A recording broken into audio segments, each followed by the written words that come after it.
O Grande Conflito, capítulo 7. O líder. Dentre aqueles chamados para tirar a Igreja das trevas de Roma e conduzi-la para a luz de uma fé mais pura, Martinho Lutero se destaca como principal.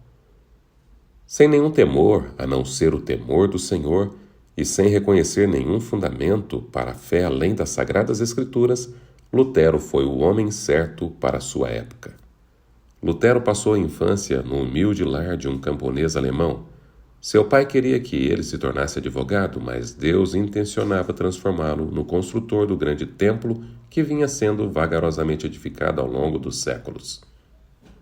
Dificuldades, pobreza e disciplina severa foram a escola que a sabedoria infinita usou a fim de preparar Lutero para a sua missão de vida. O pai de Lutero era um homem de mente ativa. Seu bom senso infalível o levou a desconfiar do sistema monástico.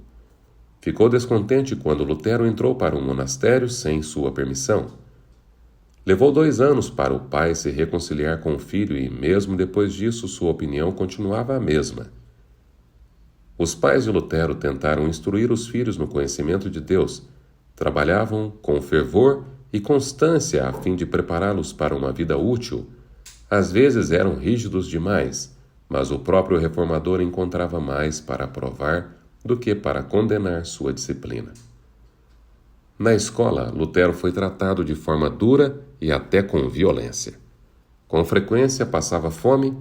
Os conceitos sombrios e supersticiosos sobre a religião da época o deixavam cheio de temor.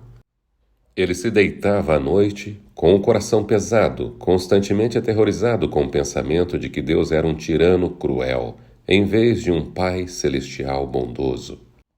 Quando ingressou na Universidade de Erfurt, o futuro parecia mais alegre do que em seus primeiros anos de vida. Por meio de economia e trabalho duro, seus pais haviam se tornado mais abastados e tinham condições de proporcionar ao filho toda a ajuda necessária. Amigos sábios e cuidadosos reduziram até certo ponto os efeitos melancólicos de sua formação anterior. Com boas influências, sua mente rapidamente se desenvolveu. A atenção consistente a seus estudos logo colocou no topo dentre seus colegas. Lutero não deixava de começar cada dia com oração. De seu coração emanava continuamente um pedido de orientação. Com frequência dizia: orar bem é a melhor parte do estudo. Certo dia, enquanto estava na biblioteca da universidade, descobriu um livro que nunca havia visto. Uma Bíblia em latim. Ele já tinha ouvido porções dos evangelhos e das epístolas, mas achava que aqueles trechos fossem a Bíblia inteira. Pela primeira vez estava diante da palavra de Deus inteira. Com respeito e admiração, abriu as páginas sagradas e leu por si só as palavras da vida, parando para exclamar: ah, se Deus concedesse um livro desse para mim! Anjos estavam ao seu lado. Raios de luz da parte de Deus revelaram tesouros da verdade para sua compreensão. Como nunca antes, a convicção profunda de ser pecador tomou conta dele. Paz com Deus. O desejo de ter paz com Deus o levou a se dedicar à vida monástica. Como parte dessa escolha, precisava desempenhar as tarefas mais humildes e mendigar de casa em casa. Suportou com paciência essa humilhação, crendo ser necessária por causa de seus pecados. Lutero amava estudar a palavra de Deus, encontrou uma Bíblia acorrentada a uma parede do monastério e, com frequência, ia até lá, privando-se do sono e tirando até mesmo o tempo para usar para fazer suas pobres refeições. Levava uma vida muito rígida, tentando dominar os males de sua natureza por meio de jejuns, vigílias e açoites. Posteriormente disse: se um monge pudesse ganhar o céu por meio de obras monásticas, sem dúvida eu teria esse direito. Se continuasse por muito tempo, minha autonegação acabaria me levando à morte. Mesmo com todos esses esforços, seu coração pesado não encontrava alívio. Por fim, quase sucumbiu ao desespero. Quando parecia que toda a esperança havia terminado, Deus lhe concedeu um amigo. Staupitz abriu a palavra de Deus à mente de Lutero e o incentivou a tirar os olhos do eu e se concentrar em Jesus. Em vez de se torturar por causa de seus pecados, lance-se nos braços do Redentor. Confie nele, na justiça da vida de Cristo, na expiação de sua morte. O Filho de Deus se tornou homem para lhe dar a certeza do favor de Deus. Ame aquele que o amou primeiro. Essas palavras causaram profunda impressão na mente de Lutero. Paz sobreveio a seu coração aflito. Depois de ser ordenado sacerdote, Lutero foi chamado para ser professor da Universidade de Wittenberg. Começou a lecionar sobre salmos, os evangelhos e as epístolas para as multidões de ouvintes atentos. Staupitz, seu supervisor, o instigou a assumir o púlpito e pregar. Lutero, porém, sentia-se indigno de falar às pessoas em lugar de Cristo. Foi somente após uma longa batalha que cedeu ao pedido de seus amigos. Era poderoso na palavra e a graça de Deus repousava sobre ele. Apresentava a verdade com tamanha clareza e tanto poder que convencia o entendimento de quem o ouvia e seus fervorosos apelos tocavam o coração. Lutero era ainda um verdadeiro filho da Igreja Papal e jamais pensava que seria diferente. Foi visitar Roma e fez a jornada a pé, passando a noite nos monastérios ao longo do caminho. Ficou surpreso com o esplendor e o luxo que viu. Os monges viviam em quartos elegantes, usavam roupas dispendiosas e se banqueteavam com ricos alimentos. A mente de Lutero começou a ficar perplexa.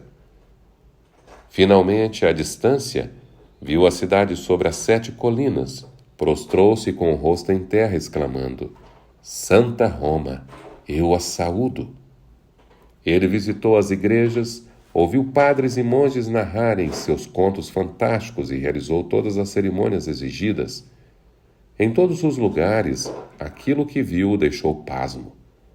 Males em meio ao clero, piadas indecentes feitas por oficiais da igreja. Encheu-se de horror pelo vocabulário baixo usado até mesmo durante a missa. Deparou-se com intemperança e imoralidade. Escreveu: Ninguém é capaz de imaginar os pecados e atos vergonhosos cometidos em Roma. Eles têm o hábito de dizer: se existe inferno, Roma foi construída em cima dele. Verdade na escadaria de Pilatos. O Papa havia prometido uma indulgência para todos que escalassem de joelhos a escadaria de Pilatos, a qual se afirmava que fora trazida milagrosamente de Jerusalém a Roma. Certo dia, enquanto Lutero escalava os degraus, uma voz semelhante a um trovão parecia dizer: O justo viverá pela fé. Romanos 1, verso 17. Ele se levantou envergonhado e cheio de horror. Naquele momento percebeu com clareza maior do que nunca como era errado confiar nas obras humanas para a salvação. Afastou então o rosto de Roma. A partir de então, a separação cresceu até ele encerrar toda e qualquer conexão com a Igreja Papal. Após retornar de Roma, Lutero recebeu o título de doutor em divindade. Agora estava livre para se dedicar às Escrituras que tanto amava, fizera o voto solene de ser fiel à pregação da palavra de Deus, não das doutrinas dos papas. Não era mais um monge, mas um arauto autorizado da Bíblia, chamado como pastor para alimentar o rebanho de Deus, faminto e sedento pela verdade. Declarou com firmeza que os cristãos não deveriam aceitar nenhuma outra doutrina além da que fosse baseada na autoridade das Sagradas Escrituras. Ávidas multidões o escutavam com toda atenção. As boas novas do amor do Salvador, a certeza de perdão e paz por meio de seu sangue expiatório faziam o coração se regozijar. Em Wittenberg, uma luz começou a brilhar, cujos raios se tornariam cada vez mais brilhantes até o fim dos tempos. No entanto, sempre há conflitos entre a verdade e o erro. O próprio Salvador declarou: Não vim trazer paz, mas espada. Mateus 10, 34. Alguns anos após o início da Reforma, Lutero disse: Deus me impulsionou a prosseguir. Quero viver em paz, mas sou lançado em meio aos levantes e revoluções. Indulgências à venda. A Igreja Católica colocou a graça de Deus à venda. Pressionada para conseguir recursos a fim de construir a Basílica de São Pedro em Roma, a Igreja começou a vender indulgências sob a autoridade do Papa. Um templo seria construído para adorar a Deus, pago por meio de crime. Foi isso que despertou os inimigos mais bem-sucedidos do papado e levou à batalha que abalou o trono papal e a tríplice coroa sobre a cabeça do pontífice. Tetzel foi o oficial designado para vender indulgências na Alemanha. Ele era condenado por ofensas vergonhosas contra a sociedade e a lei de Deus, mas foi contratado para liderar os projetos de obtenção de recurso para o Papa na Alemanha. Contou mentiras gritantes e contos fantasiosos a fim de enganar o povo ignorante e supersticioso. Se as pessoas tivessem acesso à palavra de Deus, não seriam enganadas. Mas a Igreja as impedia de ter contato com as Escrituras. Quando Tetzel chegava a uma cidade, um mensageiro ia à frente anunciando: "A graça de Deus e do Santo Padre está às portas." As pessoas recebiam o enganador blasfemo como se fosse o próprio Deus. Do púlpito da igreja, Tetzel glorificava as indulgências como se fossem o dom mais precioso do Senhor. Declarava que, por meio de seu certificado de perdão, todos os pecados que o comprador desejasse cometer seriam perdoados e nem mesmo arrependimento seria necessário. Ele garantia a seus ouvintes que as indulgências tinham poder para salvar os mortos. No momento em que o dinheiro tilintasse no fundo de sua mala, a alma pela qual o indivíduo pagara sairia do purgatório e trilharia o caminho do céu. Ouro e prata enchiam os tesouros de Tetzel. Era mais fácil obter a salvação comprada com dinheiro do que aquela que exigia arrependimento, fé e diligente esforço para resistir ao pecado e vencê-lo. Lutero ficou horrorizado. Muitos de sua congregação compraram certificados de perdão. Logo começaram a procurar seu líder espiritual, confessando pecados e esperando ser perdoados. Não por lamentarem e quererem mudar, mas por causa da indulgência. Lutero se recusava a fazer isso e advertiu as pessoas, dizendo que, a menos que se arrependessem e mudassem de vida, morreriam em seus pecados. Elas voltavam a Tetzel, reclamando que seu confessor havia recusado os certificados, e alguns exigiram o dinheiro de volta com ousadia. Irado, o frade proferiu maldições terríveis, ordenou que fogueiras fossem acendidas nas praças públicas e declarou que ele havia recebido do Papa a ordem de queimar todos os hereges que ousassem se opor às suas santíssimas indulgências. Começa a obra de Lutero. Lutero pregou no púlpito em tom de advertência solene, explicou ao povo como o pecado ofendia a Deus e como era impossível qualquer um, por meio das próprias obras, reduzir a culpa ou evitar seu castigo. Nada, a não ser o arrependimento diante de Deus e a fé em Jesus Cristo, era capaz de salvar o pecador. A graça de Jesus não pode ser comprada. É um presente gratuito.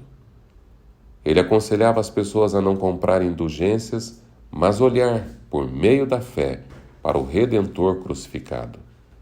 Contava sobre sua dolorosa experiência e garantia a seus ouvintes que era por meio da fé em Cristo que encontrariam alegria e paz.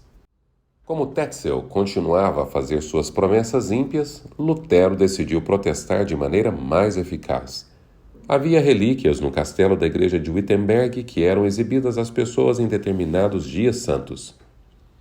Todos que visitavam a igreja nesses dias e confessavam seus pecados recebiam remissão completa. Um dia antes da mais importante dessas ocasiões, a festa de Todos os Santos, Lutero se reuniu à multidão que já estava a caminho da igreja. Ele afixou na porta da igreja as 95 teses contra a doutrina das indulgências. Sua contestação atraiu a atenção de todos.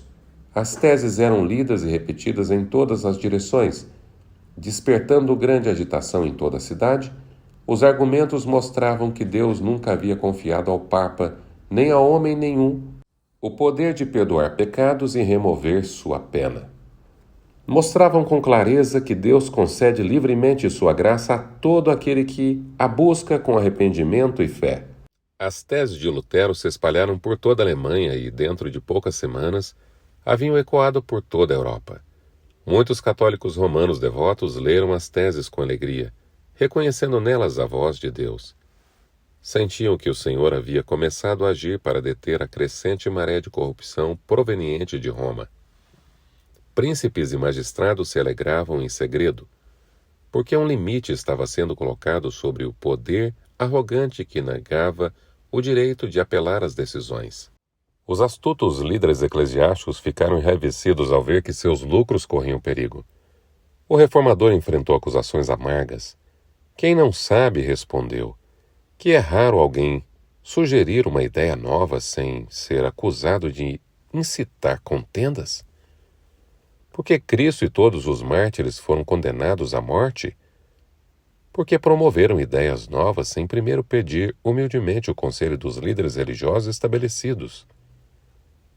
As acusações dos inimigos de Lutero, a representação errônea de suas intenções e os ataques cheios de ódio a seu caráter sobrevieram a ele como um dilúvio. A princípio, o reformador tinha a confiança de que os líderes se uniriam alegremente a ele na reforma. Olhando para o futuro, viram um dia melhor se aproximando da igreja. Entretanto, o encorajamento de alguns líderes havia se tornado em crítica. Muitos oficiais da igreja e do Estado logo perceberam que a aceitação das verdades acabaria por minar a autoridade de Roma. Deteria os milhares que fluíam para os seus tesouros e diminuiria o luxo dos líderes papais. Ensinar o povo a buscar a salvação somente em Cristo destituiria o Papa, seu trono, e acarretaria a destruição de sua autoridade também. Por isso, eles se colocaram contra Cristo e a verdade, opondo-se ao homem enviado para levar luz até eles. Lutero tremia ao olhar para si. Um homem se opondo aos poderosos da terra. Quem sou eu, escreveu, para me opor à majestade do Papa perante quem tremem os reis da terra e o mundo inteiro? Ninguém é capaz de saber o que o meu coração tem sofrido ao longo desses 2 anos, a tristeza e até mesmo o desespero no qual afundei. Quando o apoio humano falhou, ele olhou somente para Deus. Poderia se apoiar com toda a segurança em seu onipotente braço. Lutero escreveu a um amigo: seu primeiro dever é começar pela oração. Não espere nada pelos próprios esforços e por seu entendimento. Confie somente em Deus e na influência de seu espírito. Essa é uma importante lição para aqueles que sentem que Deus os chamou para apresentar aos outros verdades vitais para este tempo. Ir contra os poderes do mal exige algo mais do que intelecto e sabedoria humana. Somente a Bíblia. Quando os inimigos apelavam para os costumes e as tradições, Lutero os enfrentava somente com a Bíblia. Eram argumentos aos quais não conseguiam responder. De seus sermões e escritos provinham raios de luz que despertavam e iluminavam milhares. A palavra de Deus era como espada de 2 gumes, cortando o seu caminho para o interior do coração das pessoas. Os olhos do povo, direcionados tanto para as cerimônias humanas como para sacerdotes terrenos, agora se voltavam pela fé para o Cristo crucificado. Esse amplo interesse despertou o temor das autoridades papais. Lutero foi convocado a comparecer perante Roma a fim de responder pela acusação de heresia. Seus amigos sabiam muito bem o perigo que o ameaçava naquela cidade corrupta, já embriagada com o sangue dos mártires de Jesus. Solicitaram que ele fosse interrogado na Alemanha. Isso foi providenciado, e um representante do Papa ou legado foi designado para ouvir o caso. As instruções a esse oficial explicavam que Lutero já deveria ser declarado herege. Portanto, o legado deveria acusá-lo e prendê-lo sem qualquer demora. Tinha poder para exilá-lo de qualquer parte da Alemanha, banir, amaldiçoar e excomungar todos os que tivessem qualquer ligação com ele, ou seja, excluir todos sem importar a posição que ocupassem no Estado ou na Igreja, com exceção do imperador, que houvessem negligenciado seu dever de prender Lutero, bem como seus seguidores e entregá-lo à vingança de Roma. O documento não revelava nenhum vestígio de princípio cristão ou até mesmo de justiça comum. Lutero não teve a oportunidade de explicar ou defender sua posição. Ainda assim foi declarado herege e, no mesmo dia, aconselhado, acusado, julgado e condenado. No momento em que Lutero muito necessitava do conselho de um amigo verdadeiro, Deus enviou Melanchthon para Wittenberg. O bom senso de Melanchthon, aliado a um caráter puro e justo, conquistava a admiração de todos. Logo ele se tornou o amigo da maior confiança de Lutero. Sua bondade, cautela e exatidão ajudaram a complementar a coragem e energia de Lutero. O julgamento ocorreria em Augsburgo, e o reformador partiu a pé. Havia ameaças de que ele seria assassinado no caminho, por isso seus amigos imploraram que ele não fosse. Mas Lutero respondeu: "Sou como Jeremias, homem de lutas e contendas. No entanto, quanto mais aumentam as ameaças, mais se multiplica a minha alegria. Eles já destruíram minha honra e reputação. Quanto à minha alma, não podem tomá-la. Todo aquele que deseja proclamar a palavra de Cristo ao mundo deve esperar a morte a qualquer momento." A notícia da chegada de Lutero a Augsburgo deu grande satisfação ao representante do Papa. Parecia que o herege perturbador que havia despertado a atenção do mundo não escaparia do poder de Roma. O representante tinha a intenção de forçar Lutero a se retratar. Caso isso falhasse, ele enviaria o reformador a Roma a fim de partilhar do mesmo destino de Hus e Jerônimo. Assim, por meio de seus agentes, tentou fazer Lutero comparecer sem salvo-conduto, confiando em sua misericórdia. Mas o reformador se recusou a fazer isso. Só compareceu à presença do embaixador do Papa quando recebeu o documento que prometia a proteção por parte do imperador. Como estratégia, os delegados do Papa decidiram conquistar Lutero, parecendo tratá-lo com bondade. O embaixador alegou grande amizade, mas exigiu que Lutero se submetesse completamente à Igreja e abrisse mão de todas as suas ideias, sem argumentar nem questionar. Em sua réplica, Lutero expressou sua consideração pela Igreja, seu desejo de conhecer a verdade, sua disposição para responder não apenas a todas as objeções, mas aquilo que ensinava e a submeter suas doutrinas ao arbítrio das principais universidades. Ele também protestou contra as exigências do cardeal de se retratar sem ficar comprovado que estava errado. A única resposta que recebeu foi: "Retrate-se, retrate-se." O reformador mostrou que sua posição contava com o apoio das Escrituras. Ele não podia renunciar à verdade. O embaixador, incapaz de refutar os argumentos de Lutero, o sobrecarregou com uma tempestade de acusações, ataques, bajulação, citações da tradição e os dizeres dos pais da Igreja, sem dar ao reformador a oportunidade de se pronunciar. Por fim, Lutero conseguiu a permissão relutante de apresentar sua resposta por escrito. Ao escrever para um amigo, disse: "Aquilo que é escrito pode ser submetido ao julgamento de outros. Além disso, maior é a chance de trabalhar com os temores, se não da consciência, de um déspota arrogante e tagarela que, de outra maneira, dominaria por meio de suas palavras arrogantes." Na audiência seguinte, Lutero fez uma apresentação clara, concisa e vigorosa de seus pontos de vista fundamentado nas Escrituras.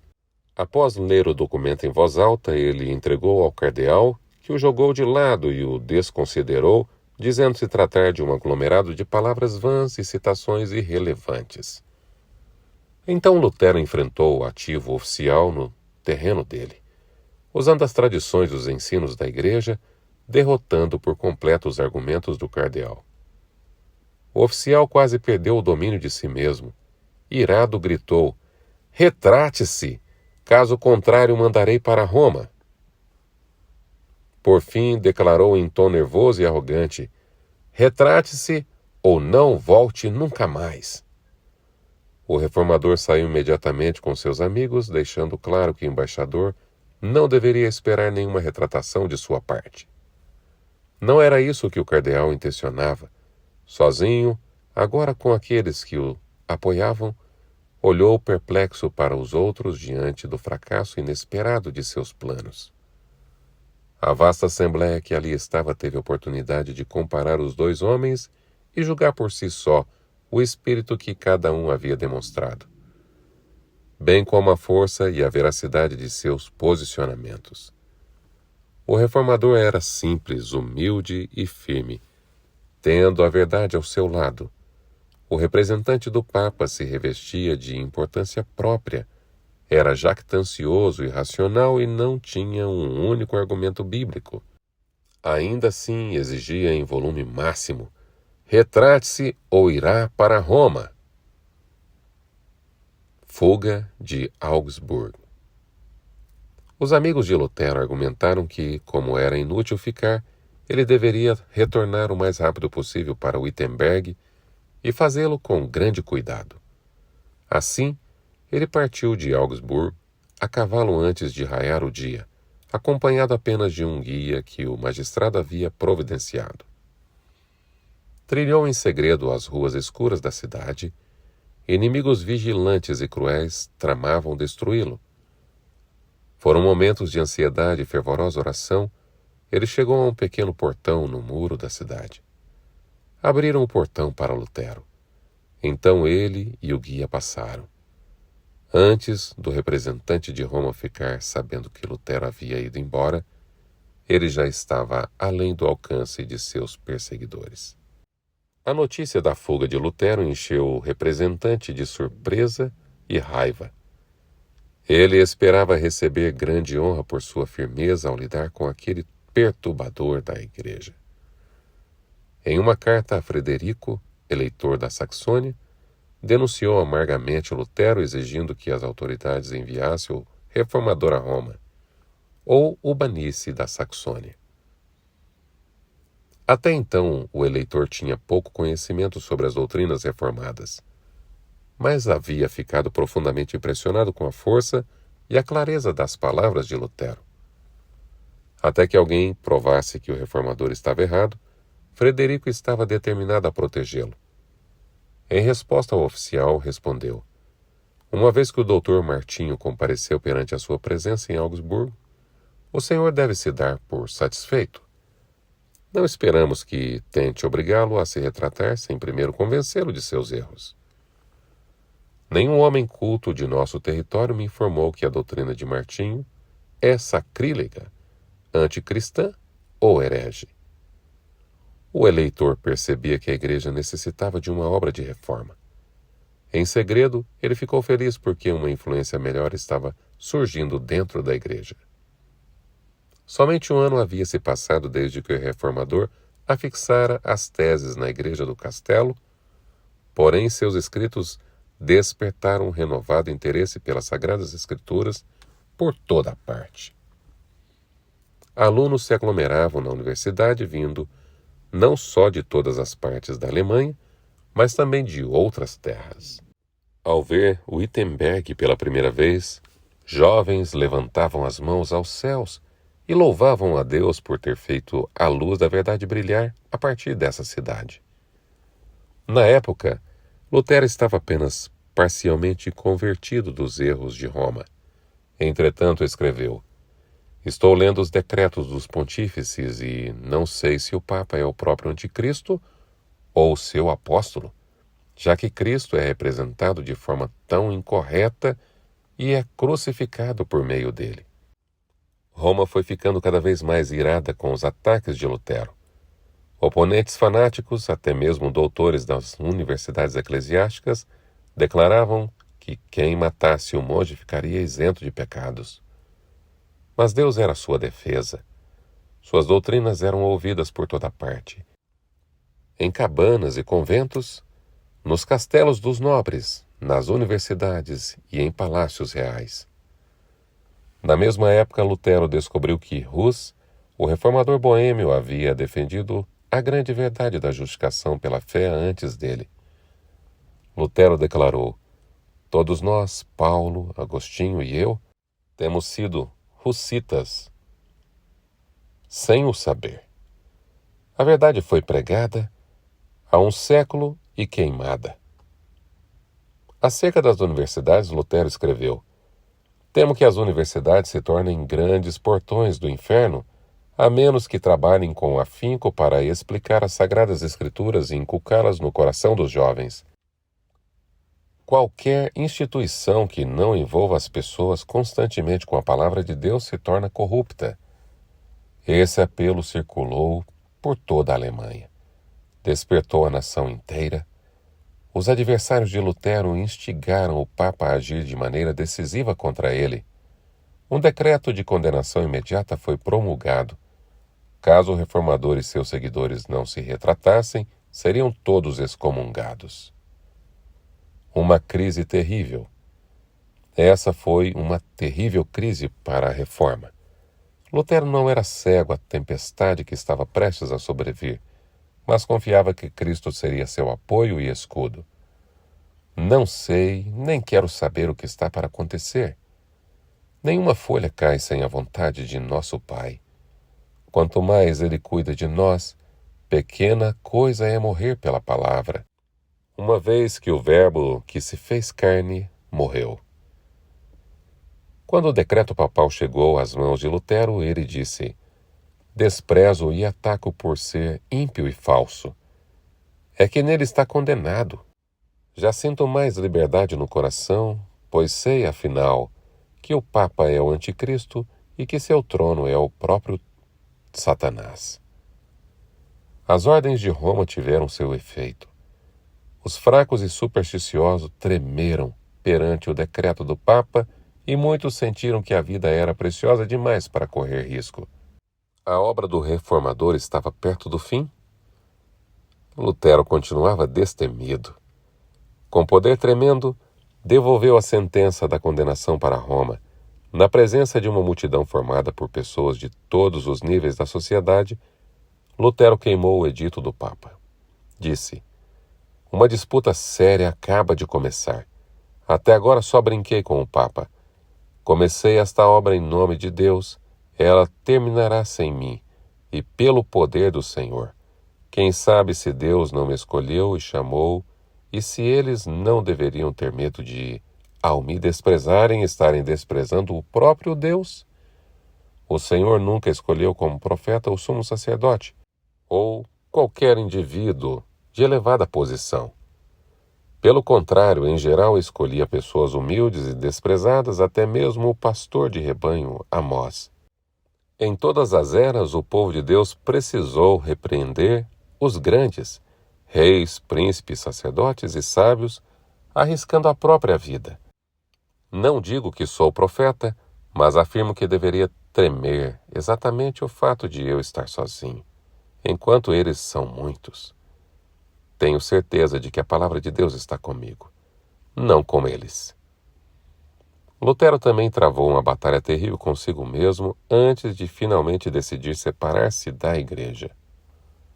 Quanta dor me causou, muito embora tivesse as Escrituras ao meu lado, justificar para mim mesmo a ousadia de me posicionar sozinho contra o Papa e identificá-lo como anticristo.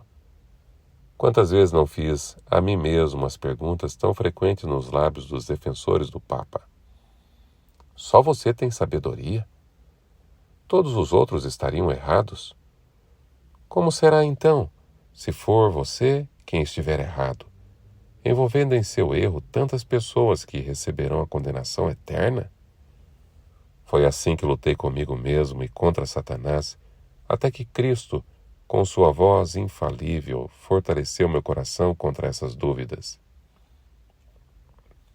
Um novo edito foi promulgado, declarado a separação final entre o reformador e a Igreja Católica Romana.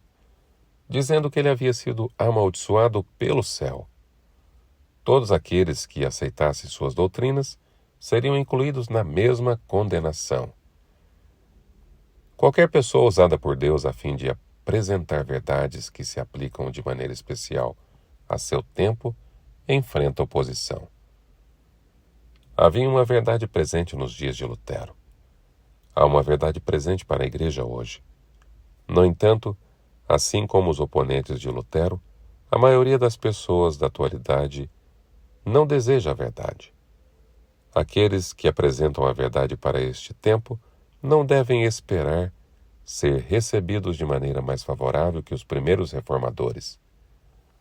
O grande conflito entre a verdade e o erro, entre Cristo e Satanás, se intensificará até o fim da história deste mundo.